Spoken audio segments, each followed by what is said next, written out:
Namaste and hello everyone. This is Parvati with Visionary Veda coming at you today on October 25th, Friday, 2019. One of the most auspicious days of the year, the day of Dhanteras. In this report, I'll be talking a little bit about this auspicious day today, October 25th of Dhanteras, and its significations, as well as the upcoming new moon in Vedic sidereal Libra, which signifies the beginning of the Festival of Lights, or Diwali, which is one of the most significant festivals and holidays of the Hindu Vedic New Year. I'll also touch upon the transit of Jupiter. Now, this is a very important transit. I think I'm going to do a separate video on it as well to go a little bit more in depth. But the upcoming transit of Jupiter, moving from the sidereal sign of Scorpio, which it's been in since October of last year, to the sidereal Vedic sign of Sagittarius, which is the sign that Jupiter rules itself. So there's very exciting things coming up. So yes, let's get started. I know I haven't been making videos for a while. I was occupied with other things, but I'm really glad to be back and sharing this knowledge with you all once again. So let's get started. Today, October 25th, the most auspicious day of Dhanteras. Dhan means wealth, and Teras is illustrates that it means the 13th Tithi, or the 13th lunar phase of the moon, just before new moon. New moon is the 15th Tithi, and so is the full moon. So Dhanteras is the day in India traditionally where we worship and appropriate the Lord Dhanvantri. Dhanvantri is the Lord who brought us the science of Ayurveda, which is the science of life and longevity itself. So we pray to Dhanvantri, we appropriate Dhanvantri, we ask that he bless us with the most highest of wealth that there is, which is our health. This day also is significant for two other goddesses. We have the goddess Annapurna. Now, Annapurna, for those of you who have been to Nepal, you might be familiar with the Annapurna mountain range. So the Annapurna literally means nourishment through food. It literally means the bounty of food. This is what the Annapurna mountain range was named after, because this was providing the bounty to the people from the valleys of these fertile mountains. And so the goddess Annapurna we appropriate, and we ask her to bless us with the wisdom to know what are the right foods that are going to nourish us. And lastly but not least, the goddess Mahalakshmi is worshipped today as well. Actually, she's also worshipped on Sunday, which is going to be the new moon, and Diwali as well. But she's also part of Dhanteras. And so she's worshipped, and we humbly ask for her blessing to provide us with material abundance and prosperity and well-being for the coming year. Yes, and then that is today when the sun is in Libra and the moon is in Virgo in Mula Nakshatra. Then on the 15th day, so that's Dhanteras is the 13th day of the lunar cycle. And then on the 15th day, on Sunday, October 27th, we come into the new moon in Libra, which is also the biggest celebration and holiday in India, the holiday of Diwali. Diwali translates into the Festival of Lights. Diva are the ghee wick candles that people use to worship in prayer and in ritual the gods in the temples. Now, Dhanteras on the 25th is largely more to reassess our health and our well-being. and ask Lord Dhanvantari, whose presence is strong on that day, to support us in making those changes. To ask Goddess Annapurna to support us in making those better choices with our dietary habits. It's all about assessing and making an intention of how we are going to help keep our health and vitality strong. And pray to Lord Dhanvantari, Goddess Annapurna, and Goddess Lakshmi to guide us. On Diwali, the attention is more on Mahalakshmi, Goddess Lakshmi, Goddess of wealth and abundance herself. And so the traditions in India is on Diwali, everybody cleans their home, because the myth is that whoever prepares their home and makes it, sanctifies it like a temple, and lights the lights, that day on Diwali, on that new moon, Goddess Lakshmi's energy will come and bless that household with material abundance and prosperity for the coming year. So everybody cleans their house, purifies. It's a symbol of purity, you know.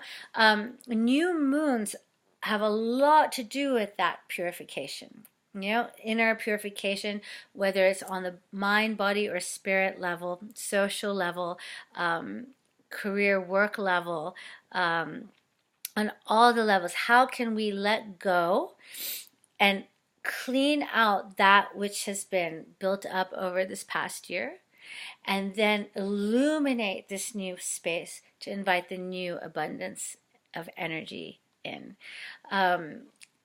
So yes, the blessing of Lakshmi is available on starting on Dhanteras, actually, and continues on throughout Diwali. And the day after Diwali is our Hindu New Year. So astrologically speaking, it's happening, the new moon and Diwali happens at the time in the seasonal calendar, in the zodiacal calendar, where the sun is debilitated. The sun is at its weakest. So the light, the illumination, the vitality that we're receiving, that we usually receive from the sun, the energy, is not as strong. So it's the time when a lot of people's moods shift, you know, things become darker. We're moving towards, in the northern hemisphere, the winter months, self-reflective. And the moon, so the sun is in Libra, debilitated, and the moon at this time is also not strong because it's a new moon. So not only is the quality of the light and the energy from the sun weak, but the moon is completely dark. So the moon has no power to send the light and to illuminate us either. So this is when the energy is for us to take it into our own hands. Given the circumstances of the planetary, of the cosmos and the planets at this time, we must help to bolster the light. So we light the lights from within our homes, within us, within our hearts. And we support the sun through our prayers and our lighting these lights during this transit when the sun is at its weakest. So I hope that makes some sense, and yeah, that I'm explaining this in a good way. While this is happening, Diwali, it's happening in, like I said, the sign of sidereal Libra, but in the nakshatra of Swati. Swati is the central nakshatra of the sign Libra. Just like Saraswati, the other goddess of abundance. Saraswati is the goddess of music, art, and also knowledge. And so she's also appropriated on this Diwali day. You see, starting from Dhanteras, the 13th Tithi, moving on through Diwali, which is the new moon, the 15th Tithi, and then onwards, all the gods and goddesses, the qualities of these gods and goddesses which are appropriated during this time, are all benevolent. Health, wealth, knowledge, musical ability, creative ability, commerce, business people. Traditionally on Dhanteras is when all the business owners pray over their accounting books. And on Diwali is when the students pray over their school books. May I receive good knowledge. May I receive good health. May I receive abundance. But by creating it, by appropriating it, and on Diwali by lighting the candles as a symbology of also us participating in this creating of the light, we are supported and we have the energy behind us to take action. It's not just, oh, I'm going to pray to these gods and they're just going to give me everything, We have to do our work. We have to light the divas, Diwali. We have to light the candles, right? To create the light inside. So that's just a little bit of background, some mythological and interesting ritualistic stories about Dhanteras and Diwali. And the last thing I'm going to touch on today is a very, very important life shifting transit of the planet, again, benevolent planet of Jupiter, leaving the sidereal sign of Scorpio and entering the sidereal sign of Sagittarius on November the 5th. This is going to cause, we are all going to feel this on whatever level that we are running with the Jupiter energies in our lives at the moment. But nevertheless, Jupiter is the largest planet in our solar system. It has a lot of pull, a lot of clout, and all of us will feel it in one area of our lives or another, depending on where this transit is happening in your chart, and also where your natal Jupiter is located in your birth chart. So if any of you are interested in how this transit will affect you, please feel free to contact me for readings and consultations. But anyway, Jupiter. So Jupiter has been in the sidereal sign of Scorpio for the last over 1 year now. And with Scorpio, the energy has been focused on transformation.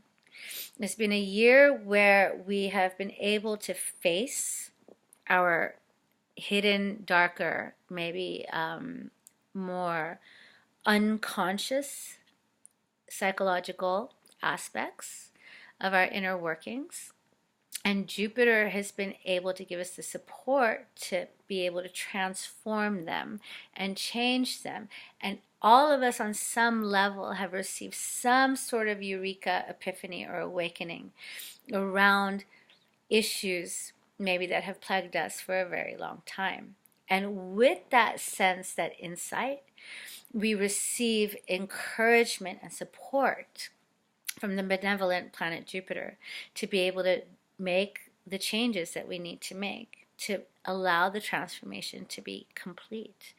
Once the transformation is complete, whatever that psychological hindrance was that was holding you back in achieving the kind of life or happiness that you were truly longing for, and it could be a long-standing issue, can be finally seen, understood, accepted, and put to rest. So it's been an amazing transit.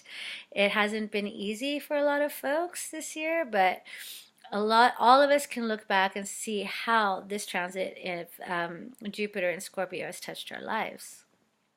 Now it's moving on November 5th into the sidereal sign of Sagittarius. Now this is going to be an amazing transit, okay? And I'm going to do another video specifically focusing on this transit here in the next few days.